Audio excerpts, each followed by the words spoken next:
Hello everyone, my self Falguni Solanki. आज આપણે class 11 unit 2 read 1 એનું કોમ્પ્રિહેન્શન જોઈશું. Comprehension 1 1.1 answer this questions in 2 to 4 sentences each, એટલે કે દરેક પ્રશ્નના જવાબ 3 થી 4 વાક્યમાં લખો. Why is the customer called co constructor? એ શા માટે ગ્રાહકને સહ-નિર્માતા કહેવામાં આવ્યા છે? તો આપણે આન્સર આપણને અહીંયા મળી જશે. AutoFab is now creating opportunities for manufacturing to satisfy the unique needs of customers. Inviting the customer into the design, development and production process will lead to unexpected new product, and in AutoFab the customer is co-constructive. Now product liability at the risk and patent right may be shared with the customers. તો આપણે આ જે answer છે ને copy paste નથી કરવાનો, થોડું એને ફ્રેમિંગ કરીશું. આપણે આપણા વર્ડ્સમાં સેન્ટેન્સીસને રીફ્રેમ કરીશું અને ત્યારબાદ આ ક્વેશ્ચનનો આન્સર નોટબુકમાં લખીશું. Second, how will Autofab reduce demands of replacement? કે કેવી રીતે ઓટોફેબ એ રિપ્લેસમેન્ટની ડિમાન્ડને રિડ્યુસ ઘટાડશે? તો આપણે શોધવાનો છે આન્સર અને લખવાનો છે. How will Autofab boost the local commerce? કે કેવી રીતે ઓટોફેબ એ સ્થાનિક કોમર્સ એટલે કે જે નાણાકીય વહીવટ છે અથવા જે વેપાર છે, કોમર્સ એટલે જે વેપાર છે એને બૂસ્ટ એટલે કે વધારશે. તો કેવી રીતે વધારશે? તો જ્યારે જે સેન્ટ્રલાઇઝ ફેક્ટરીઝ છે તો એ સેન્ટ્રલાઇઝ ફેક્ટરીઝ ડિસઅપિયર થઈ જશે અને એમનું સ્થાન લોકલ એટલે કે વિલેજ ક્રાફ્ટ વર્કર દ્વારા લેવામાં આવશે. તેમજ ઓટોફેબની મદદથી જ્યારે સ્મોલ માઉન્ટ ટોપ કમ્યુનિટી પોતાના માટે સોલર પાવર જનરેટર અથવા કલેક્શન ઓફ ફેબ્રિકેટર્સ આ બધી ડેલી નીડ્સની વસ્તુ જાતે જનરેટ કરતું અથવા તો વેચાણ કરતું થઈ જશે, ત્યારે એમની ઇકોનોમી એટલે કે પૈસામાં વધારો થશે અને વેપાર પણ વધશે. Autofab will be a boon to environment, give the argument for the statement. એટલે કે આ જે સ્ટેટમેન્ટ છે, વાક્ય આપ્યું છે કે ઓટોફેબ એ પર્યાવરણ માટે બૂન એટલે કે આશીર્વાદ છે, તો એના માટે આપણે આપણી દલીલ રજૂ કરવાની છે. કેવી રીતે કરીશું? તમે મોડ સાયકલિંગનો યુઝ કરી શકો છો. મોડ સાયકલિંગનો પોઈન્ટ સમજાવીને તમે એનો આન્સર જસ્ટિફાય કરી શકો કે instead of buying new things, now customers will easily get back new product by recycling of their old stuff. Fifth one, what will be the effect of AutoFab on health and age of people? કે લોકોના જીવન, ઉંમર અને સ્વાસ્થ્યમાં ઓટોફેબની અસર કેવી રહેશે? તો ન્યૂ મેડિકલ ટ્રીટમેન્ટ્સ. તમે આ પેરામાં જઈને એનો આન્સર શોધી શકશો કે જે આ પેરેગ્રાફ છે ઓલમોસ્ટ એ ઓટોફેબની ઇફેક્ટ જ દર્શાવે છે. 1.2 in 1.2 if we see, write the statements from the text pertaining to following areas. હવે એ ટેક્સ્ટમાંથી આપણે જે આ વર્ડ્સ આપેલા છે એના એ વર્ડ્સને રિલેટેડ, એ વર્ડ્સ નહીં પણ એ વર્ડ્સને રિલેટેડ સ્ટેટમેન્ટ શોધવાનું છે અને અહીં લખવાનું છે. કેમેસ્ટ્રી, તો કેમેસ્ટ્રીને લગતો કયો શબ્દો આપણા લેસનમાં આવી ગયો છે? તો આપણે જોઈએ તો molecule, nano structure, then okay,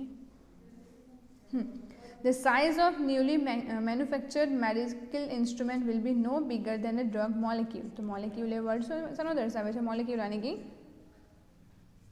think, molecule આની અણુ, તો એ આવશે કેમેસ્ટ્રી રિલેટેડ. તો આવી રીતે જે તે રિલેટેડ વર્ડ્સ હોય ને શોધીને આપણે અહીંયા એ સેન્ટેન્સીસને આપણે અહીંયા લખવાનું છે. Automobile, environment, legal rights and health, તમને બધાના રિલેટેડ તમને સેન્ટેન્સીસ મળી જશે. નેક્સ્ટ વન જોઈએ 1.3 find sentences from the text with similar messages. Now ટેક્સ્ટમાંથી સિમિલર એટલે કે આ સેન્ટેન્સીસ જેવો જ મેસેજ દર્શાવતા સેન્ટેન્સીસને શોધવાના છે. You give the design of the vehicle you want and you will get it within a few days. કે you give the design of the vehicle, કે તમે વ્હીકલની ડિઝાઇન આપો છો અને થોડા દિવસમાં તમને એ જ વ્હીકલ મતલબ તમે જે ડિઝાઇન આપો છો એવું જ વ્હીકલ તમને મળે છે.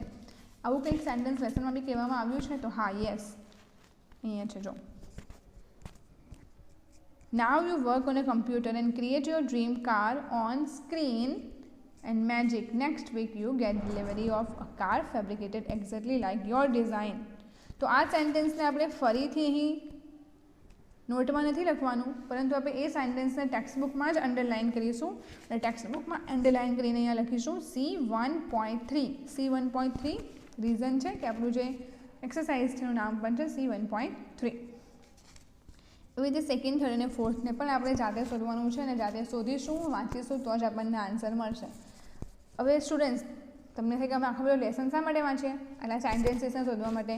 તો એનું રીઝન એ છે કે આપણે પેરેગ્રાફમાંથી આન્સર લખવાના રહેશે, પ્લસ આપણે ટેસ્ટ અને એક્ઝામમાં તમને એક પેરેગ્રાફ આપેલો હશે અને પેરેગ્રાફમાંથી તમારે એરર્સને કરેક્ટ કરવાની રહેશે. તો તમને એરર્સ તમે ક્યારે ઓળખી શકશો? જ્યારે લેસન વાંચેલો હશે ત્યારે. C.4 complete the sentences instead of buying a new gadget. Complete the sentences ક્યાંથી કરીશું? ડેફિનેટલી ટેક્સ્ટબુકમાંથી જ કરીશું. તો instead of buying a new gadget તમને અહીંયા મળે છે the customer will return their old models and get back new models fabricated from that old stuff. તો આ સેન્ટેન્સ તમારે કમ્પ્લીટ કરવાનું છે. સેન્ટેન્સ અહીંયાથી શોધવાનું છે અને તમારે અહીં લખવાનું રહેશે. તમને એક્ઝેક્ટલી વર્ડ ટુ વર્ડ નહીં મળે સેન્ટેન્સ, થોડા ઘણા વર્ડમાં ચેન્જ હશે, પણ આપણે કઈ વસ્તુ ધ્યાન પર રહેવાની કે મિનિંગ બદલાવો જોઈએ નહીં. Okay, then will continue with the comprehension 2. Comprehension 2માં શું છે કે C2.1 કહે છે કે how would this gadgets bring change in our regular life, leads them in order of priority according to their usefulness. હવે જે અહીંયા આપણને 1, 2, 3, 4, 5 ડિવાઇસ આપ્યા છે. ઇટ્સ ક્રિએટેડ બાય પ્રણવ મિસ્ત્રી, કે પ્રણવ મિસ્ત્રી દ્વારા બનાવેલા 6 ગેજેટ્સ અહીં આપણને આપેલા છે. હવે આપણને આપણી લાઈફમાં આ વસ્તુ કેવી રીતે ઉપયોગી છે એની પ્રાયોરિટી પ્રમાણે આપણે એને સેટ કરીશું. જો સૌથી વધારે ઉપયોગી હોય એને નંબર 1 પર મૂકીશું, ત્યારબાદ થોડું ઓછું હોય તો નંબર 2, એવી રીતે 1 to 5 નંબરમાં તમારે અરેન્જ કરવાનું છે. નંબર્સ અહીં આપણે 1, 2, 3 તમારું જે પણ હોય ને અહીં નંબર ઉપર આપી દઈશું. લુક સ્ટુડન્ટ્સ, બધાની નીડ્સ અને બધાની રિક્વાયરમેન્ટ અલગ અલગ છે. તો કદાચ મારા માટે જે ફર્સ્ટ નંબર પર હોય તે તમારા માટે 5th નંબર પર પણ હોઈ શકે, તો 3rd નંબર પર પણ હોઈ શકે. તો યુ હેવ ટુ ફાઇન્ડ કે તમારે પોતાના માટે જોવાનું છે કે તમારું કયું નંબર ઉપર આ આવી શકે છે. નેક્સ્ટ 2.2 જોઈએ. Answer the following questions in brief. Why is Kiritbhai proud of his son, કે કીર્તિભાઈ એમના સન ઉપર એક દીકરા માટે શા માટે ગર્વ અનુભવે છે? તમારી પાસે આન્સર છે જ, સરસનો લેસન પણ બની ગયા છે કે શા માટે છે. કે એ નાના હતા ત્યારથી કહેતા હતા કે હું મોટો થઈને બહુ નામ કમાઈશ, કે when I grow up I will earn a lot of fame. અને એનું રિઝલ્ટ જોઈએ છે કે ખૂબ જ નાની એજમાં એ ઘણી બધી વસ્તુ, ઘણા બધા ગેજેટ્સ એ ઇન્વેન્ટ કરે છે. અને હાલમાં રિસેન્ટલી પણ થિંક ટેન્ક ટીમ જે સેમસંગ રિસર્ચ અમેરિકાના છે એના પણ હેડ છે. તો જેમનો દીકરો આટલી નાની ઉંમરમાં આટલી બધી સફળતા પ્રાપ્ત કરી હોય તો ડેફિનેટલી ફાધરને ગર્વ મહેસૂસ થાય. Which aspect of Pranav's educational life touches you most? Why? કે પ્રણવના એજ્યુકેશન લાઈફ એટલે કે શૈક્ષણિક જીવનનો કયો ભાગ, એસ્પેક્ટ એટલે પાસા, કે કયા પાસાએ તમને સૌથી વધારે સ્પર્શ્યું છે અને શા માટે? કે પ્રણવની લાઈક ફર્સ્ટ સ્ટેન્ડર્ડ ટુ એનું માસ્ટર પોસ્ટ ગ્રેજ્યુએશન ત્યાં સુધીમાં તમને કઈ એવી એની એસ્પેક્ટ, કયું એવું પાસું હતું જે સૌથી વધારે તમને ટચ કર્યું કે નહીં ભાઈ મારે બી આવું કરવું છે, કે મારે બી આવું કરવું જોઈએ, કે હું પણ આવું કરીશ? તમારે અહીંયા લખવાનું છે વર્ડ અને એનું રીઝન લખવાનું છે વાય. હવે ઘણા સ્ટુડન્ટને એમ થતું હશે કે હું લખી દઉં કે મને તો પ્રણવ મિસ્ત્રીના એજ્યુકેશન લાઈફમાંથી કોઈ એસ્પેક્ટ ગમ્યું જ નથી, તો મારે આન્સર લખવો જ નહીં પડે. એવું નથી. જો તમે એવું લખશો કે નો, કે મને કોઈ પણ પ્રણવ મિસ્ત્રીના જીવનનું કોઈ પણ પાસું ગમ્યું નથી, તો તમારે ત્યાં પણ વાયનો આન્સર તો આપવો જ પડશે. Third one, how does the copy paste system in Spurs differ from that our current system, કે આપણી હાલની જે કરંટ સિસ્ટમ છે, મતલબ આપણે જે કોપી પેસ્ટનું કામ કરતા હોય છે કમ્પ્યુટરમાં, મોબાઈલમાં, તો એની કરતાં આ સ્પર્સની જે કોપી પેસ્ટની સિસ્ટમ છે એ કેવી રીતે અલગ છે. તમારે પોઈન્ટ વાંચવાનો છે, સમજવાનો છે અને તેને જસ્ટિફાઈ કરવાનું છે. Okay, then fourth one, what are the input and output system in six sense, કે સિક્સ સેન્સની ઇનપુટ અને આઉટપુટ સિસ્ટમ શું છે, મતલબ ડેટા આપણે કેવી રીતે અંદર લઈએ છીએ ને પાછા કેવી રીતે બહાર આપીએ છીએ. What inspiration do you get from Pranav, કે પ્રણવ પરથી તમને કઈ પ્રેરણા મળે છે. What questions will you ask Pranav if you happen to meet him, list 5 questions, કે જો તમને પ્રણવને મળવાનું થાય તેને કયા પ્રશ્નો એમને પૂછશો, કોઈ પણ 5 પ્રશ્નોનું લિસ્ટ બનાવવાનું છે. તમને એમ થાય કે પ્રણવ મળશે અમે ક્યાં મળવાના, એટલે ભાઈ લાઈફ છે, લક છે, ગમે ત્યાં મળી પણ જઈએ, અને મળી જઈએ તો આપણી પાસે લિસ્ટ તૈયાર હોય તો ઇન્સ્ટન્ટ પૂછી લઈએ પ્રશ્ન. List the Gujarati words use in passage, કે આજે આપણે રીડ ટુ ભણી ગયા છે આખું, એમાં જેટલા પણ ગુજરાતી વર્ડ યુઝ થયા છે તમારે એને શોધવાનો છે. Now 2.3, match the pairs A and B, gear, Teletouch, Spurs, sunflower and six sense. તો આનું ફંક્શન અહીંયા નામ આપ્યા છે ગેજેટના, ડિવાઇસના, એનું ફંક્શન બીમાં આપ્યું છે તો આપણે મેચ કરીશું. લાઈક ગિયર, તો ગિયરનું કામ શું છે, તો you can receive calls without lifting the handset. જો આપણને કીધું છે ને ગિયરમાં, you are able to make calls and receive calls without even touching your phone out of your pocket. તો એવી રીતે બાકીના જે ડિવાઇસ છે એના ફંક્શન આપણને બાજુમાં આપ્યા છે તો આપણે શોધવાના છે. Okay, now 2.4, Pranav has worked on following projects, research the web and find information about any 3 of ધેમ.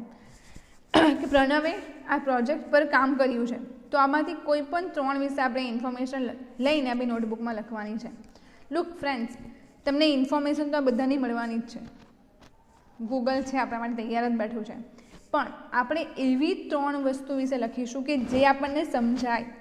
કેમ કે તમને આ બધી ઇન્ફોર્મેશન ઓલમોસ્ટ ઇંગ્લિશ લેંગ્વેજમાં મળશે, તો તમને જે ઇન્ફોર્મેશન ઇઝીએસ્ટ લાગતી હોય આ બધામાંથી કોઈ પણ 3 એવી કે જે તમને સમજાતું હોય કે એનું ફંક્શન શું છે તેના વિશે આપણે લખીશું. અને કોઈ પણ 3ને આપણે સમજવાનો પ્રયત્ન કરીશું કે મને કંઈ જ નથી સમજાયું, મને નથી લખવું કંઈ, ઇટ્સ નોટ લાઇક ધીસ, તમારે લખવું પડશે શોધીને. ઓકે, નેક્સ્ટ વિડીયોમાં અગાઉનું પોયમ સાથે મળીશું આપણે. ત્યાં સુધી તમને જે કામ મળ્યું છે તેને કમ્પ્લીટ કરો, ઘરે રહો, શાંતિથી વાંચો અને આવનારી ટેસ્ટ માટે તૈયાર થઈ જાઓ. Thank you.